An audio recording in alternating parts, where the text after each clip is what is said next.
Hi students, class 11th English poetry का आज हम लोग पढ़ेंगे सेकंड चैप्टर। चैप्टर का नाम है द स्कॉलर। ये रॉबर्ट साउथी के द्वारा कंपोज्ड एक पोयम है जो इस बात को दिखाती है कि एक विद्वान किस प्रकार से परिश्रम करके ज्ञान की एक एक बूंद को अपने मन मस्तिष्क में बसाता है और किस तरह से विभिन्न प्रकार के लेखकों के बारे में पढ़ करके उसके मन में एक जिज्ञासा पैदा होती है कि मुझे भी इन लेखकों के समान ही बनना है। जो स्टूडेंट पहली बार मेरा वीडियो देख रहे हैं, मैं उनसे एक बार फिर से निवेदन करूंगा कि वो नीचे सब्सक्राइब वाला बटन जरूर दबा दें ताकि मेरी हर एक वीडियो का लिंक सबसे पहले आप तक पहुंच सके। और अगर आपको वीडियो अच्छा लगे तो एक बार इसका लाइक वाला बटन भी दबा देंगे। पहला स्टैंजा है my days among the dead are past. My days मतलब मेरे जीवन के दिन। रॉबर्ट साउथी जी कहते हैं कि मेरे जीवन के जो दिन थे एमंग द डेड, मैंने पिछले वीडियो में बताया था कि किसी भी एडजेक्टिव के साथ में अगर हम दा लगा देते हैं तो वो कॉमन नाउन बन जाता है। जैसे डेड माने क्या होता है? मृत, मरा हुआ। लेकिन जब इसके साथ में दा लग जाएगा तो द डेड का अर्थ हो जाएगा मरे हुए लोग। अब ये कौन है मरे हुए लोग? दुनिया में तो बहुत सारे मरे हुए लोग हैं, लेकिन एक स्टूडेंट किन मरे हुए लोगों के बीच में रहता है, किन मृत लोगों के बीच में रहता है? अंदाजा लगाइए। हम लोग किताबें पढ़ते हैं और जो उन किताबों के लेखक होते हैं वो सब अधिकांश अब इस दुनिया में नहीं है। अर्थात लेखक यहाँ पे ये बताना चाहता है कि मेरे जीवन के जो दिन हैं वो उन मृत लेखकों के बीच में बीते हैं जिनकी पुस्तकें वो लगातार पढ़ता रहता है। तो अब पहली लाइन का अर्थ समझ गए होंगे कि माई डेज मेरे जीवन के दिन एमंग द डेड मृत लेखकों के बीच में, अर्थात मृत लेखकों की लिखी गई पुस्तकों के साथ आर पास्ट व्यतीत हुए हैं। अराउंड मी आई बिहोल्ड, समझिएगा, अपने चारों ओर, अराउंड मी आई बिहोल्ड, मैं उन्हीं को खड़ा हुआ देखता हूं। क्योंकि जब हम किसी लेखक की थ्योरी को पढ़ते हैं तो हम उसी की विचारधारा के फ्लो में बह जाते हैं। जैसे लग रहा होता है कि किताब में कोई व्यक्ति हमको निर्देशित कर रहा है। तो लेखक कहता है कि अपने चारों ओर मैं उनको ही देखता हूं, उनको ही पाता हूं। वेयर एवर, वेयर मतलब यहां पर दो शब्द हैं। वेयर एवर जहां कहीं पर, दीज कैजुअल आईज, दीज मतलब ये, कैजुअल का मतलब होता है अचानक, आईज मतलब आंखें, निगाह, दृष्टि। जहां कहीं पर भी ये निगाहें अचानक पड़ जाती हैं। The mighty minds of old, mighty शक्तिशाली, माइंड्स मस्तिष्क वाले, दिमाग वाले, ओल्ड पुराने लेखक। लेखक कहता है कि मैं जहां कहीं भी निगाह डालता हूं मुझे शक्तिशाली मस्तिष्क वाले पुराने लेखक नजर आते हैं। अर्थात लेखक कह रहा है कि मैं हमेशा अपने चारों ओर अपने आप को उन पुस्तकों से घिरा हुआ पाता हूं जो हमारे मृत लेखकों ने लिखा हुआ है। मैं उन्हीं को पढ़ता रहता हूं, उन्हीं के बीच में रहता हूं और मैं जिधर निगाह डालता हूं मुझे उन्हीं महान लेखकों की किताबें ही दिखाई पड़ती हैं। My never failing friends, are they, my मेरे, नेवर कभी ना, फेलिंग असफल होने वाले, फ्रेंड्स मित्र, आर माने हैं, दे माने वे मेरे कभी ना असफल होने वाले मित्र हैं। अर्थात उन लेखकों के द्वारा जो बातें कही गई हैं वो हमारे जीवन में पूर्णतः सत्य साबित होती हैं, वो कभी झूठी नहीं होती हैं, इसलिए उनकी कही बात कभी असफल नहीं होती है। और क्योंकि वो हमको अच्छा मार्ग दिखाते हैं इसलिए ये लेखक हमारे सच्चे मित्र हैं। विद हुम जिनके साथ, आई मैं, कन्वर्स बातें करना, डे बाय डे दिन रात, प्रतिदिन, जिनके साथ मैं प्रतिदिन बातें करता रहता हूं।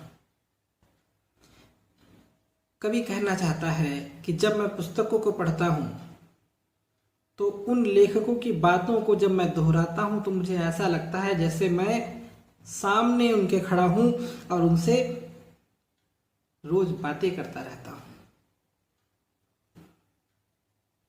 विद देम उनके साथ में, आई टेक डिलाइट, डिलाइट माने होता है प्रसन्नता, टेक माने प्राप्त करना, मैं खुशी प्राप्त करता हूं, इन व्हील अपने सुख के समय में, व्हील माने सुख लाभ, उनके समय में मैं अपने सुखों में प्रसन्नता प्राप्त करता हूं। एंड सीक रिलीफ इन वो, सीक तलाश करता हूं, रिलीफ राहत सांत्वना, इन वो माने होता है कष्ट, और कष्ट के समय मैं उनके साथ सांत्वना प्राप्त करता हूं, राहत महसूस करता हूं। एंड व्हाइल, एंड और व्हाइल माने जब, आई अंडरस्टैंड मैं, अंडरस्टैंड माने समझता हूं, एंड फील और महसूस करता हूं। और जब मैं ये बात समझता हूं और ये चीज महसूस करता हूं कि हाउ मच कितना अधिक, टू देम उनका, आई ओ मैं कर्जदार हूं कि कितना ज्यादा मैं उनका कर्जदार हूं। माई चीक्स मेरे गाल, चीक्स माने गाल, हैव ऑफन, ऑफन माने अक्सर, बीन बिडीव्ड, ये हैव और बीन सहायक क्रिया है, बिडीव्ड गीले हो जाना, भीग जाना, बिडीव्ड माने होता है भीग जाना, मेरे गाल अक्सर भीग जाया करते हैं, विद टीयर्स आंसुओं से, टीयर्स माने आंसू, my cheeks have often been bedewed मेरे गाल अक्सर भीग जाया करते हैं, विद टीयर्स माने आंसुओं से, ऑफ थॉटफुल गंभीर, ग्रेटिट्यूड माने कृतज्ञता। कवि कहता है कि जब मैं ये चीज समझता हूं और ये चीज महसूस करता हूं कि how much to them I owe, कि मैं उनका कितना ज्यादा कर्जदार हूं, तब my cheeks have often been bedewed मेरे गाल अक्सर भीग जाया करते हैं, with tears of thoughtful gratitude गंभीर कृतज्ञता से भरे हुए आंसुओं से। My thoughts are with the dead, my thoughts मतलब थॉट्स सोच विचार, मेरे विचार मेरी सोच, आर माने हैं, विद द डेड मृत लेखकों के साथ में। लेखक कहता है कि मेरे विचार भी मृत लेखकों के साथ हैं, अर्थात मैं भी वही सोचता हूं जो कभी ये लेखक सोचा करते थे जब ये मेरे समान थे। विद देम उनके साथ में, आई लिव मैं रहता हूं, in long past years, long माने लंबे समय पहले, पास्ट माने बीत चुके, ईयर्स माने वर्षों में। हम जब भी किसी लेखक के बारे में पढ़ते हैं तो हम उस समय के बारे में पढ़ते हैं जब वो था, जब उस चीज को उस लेखक के द्वारा लिखा गया था। अर्थात हम पुराने समय की पुरानी बातों को पढ़ते हैं। इसीलिए लेखक कहता है कि with them I live in long past years. उनके साथ में मैं काफी समय पहले के वर्षों में रहता हूं। दियर वर्चुअस लव, दियर माने उनके, वर्चुअस माने गुणों से, लव प्रेम करता हूं। मैं उनके जो गुण हैं, अच्छी विशेषताएं हैं, उन्हें पसंद करता हूं, उनसे प्रेम करता हूं। दियर फॉल्ट्स, उनकी गलतियों से, उनकी कमियों से, कंडेम माने घृणा करता हूं। उनकी गलतियों से, कंडेम माने होता है घृणा करना, नापसंद करना। उनकी गलतियों को मैं नापसंद करता हूं। पार्टेक, हिस्सेदार हूं। दियर होप्स एंड फियर्स, उनकी आशाओं में, एंड फियर्स और उनके भय में, मैं उनकी आशाओं और उनकी निराशाओं में उनका हिस्सेदार हूं। एंड फ्रॉम दियर लेसन्स, और उनके लेसन्स माने जो सबक हैं, पाठ हैं, उनसे सीक एंड फाइंड, तलाश किया करता हूं। देखिए, सीक माने भी तलाश करना और फाइंड माने भी प्राप्त करना। जब एक ही अर्थ वाले दो शब्द आते हैं तो हम उसका अर्थ ऐसे कर देते हैं कि लगातार वही कार्य किया करता हूं। जैसे मैं उनके पाठों से तलाश किया करता हूं, इंस्ट्रक्शन, ज्ञान। With an humble mind, humble माने विनम्रता होता है। विद एन हम्बल माइंड, विनम्रता पूर्वक मैं उनके पाठों से ज्ञान को तलाश किया करता हूं। अब इसका last stanza, my hopes are with the dead.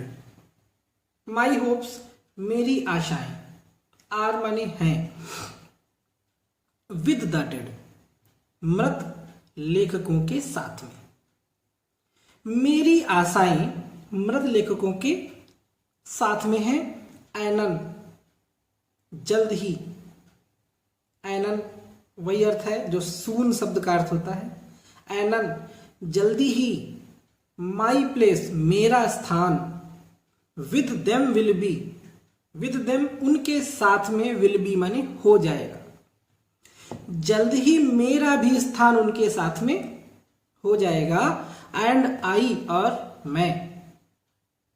With them, उनके साथ में। शैल ट्रैवल, यात्रा करूंगा। ट्रैवल माने यात्रा करना। एंड आई विद देम, और मैं उनके साथ। शैल ट्रैवल ऑन, यात्रा करता रहूंगा। ट्रैवल ऑन मिल करके किसी कार्य को गतिमान कर देंगे, चलता रहेगा। जैसे गो ऑन, जारी रखना। तो मैं उनके साथ यात्रा करता रहूंगा। Through all futurity, through all futurity मतलब संपूर्ण भविष्य काल में।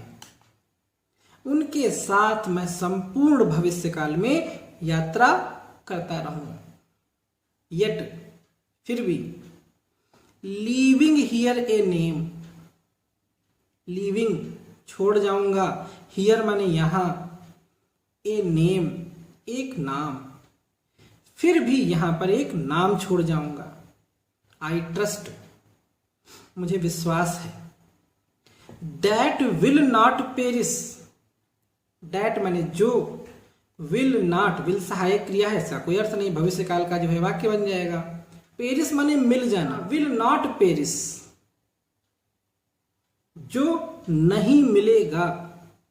इन द डस्ट, डस्ट माने धूल, मिट्टी, मिट्टी में मिलेगा नहीं। That will not Paris in the dust, जो मिट्टी में नहीं मिलेगा। कवि कहता है कि मैं फिर भी यहाँ पर अपना एक नाम छोड़ जाऊंगा जो मिट्टी में नहीं मिलेगा। मिट्टी में मिलने से तात्पर्य है कि एक सामान्य इंसान जन्म लेता है और अगर वो ऐसा कोई कार्य न करे जिसके कारण दुनिया उसे याद कर सके, तो उसके मरने के साथ ही साथ उसकी सारी यादें और उसका अस्तित्व वो भी समाप्त हो जाता है। कवि ये कहता है कि जब मैं विद्वान बन जाऊंगा तो मैं अपने ज्ञान के ऊपर आधारित पुस्तकों को लिखूंगा जो आने वाले समय में लोगों को दिशा निर्देश देंगी, उनका मार्गदर्शन करेंगी और इसी साथ वो लोग मुझे याद भी रखेंगे, अर्थात मेरे मरने के बाद भी मेरा नाम जिंदा रहेगा और मैं भविष्य में लंबे समय तक यात्रा करता रहूंगा। तो ये एक स्कॉलर मतलब एक विद्वान की अपनी एक सोच होती है। उम्मीद है आप लोगों को ये पाठ अच्छे से समझ में आ गया होगा। आप इसको एक दो बार दोहराव कर लें, पाठ को अच्छे से समझ लें। इसका सेंट्रल आइडिया और इसके इम्पॉर्टेंट स्टैंजास के एक्सप्लेनेशन जल्द ही आपको PDF के माध्यम से उपलब्ध करा दिए जाएंगे। धन्यवाद।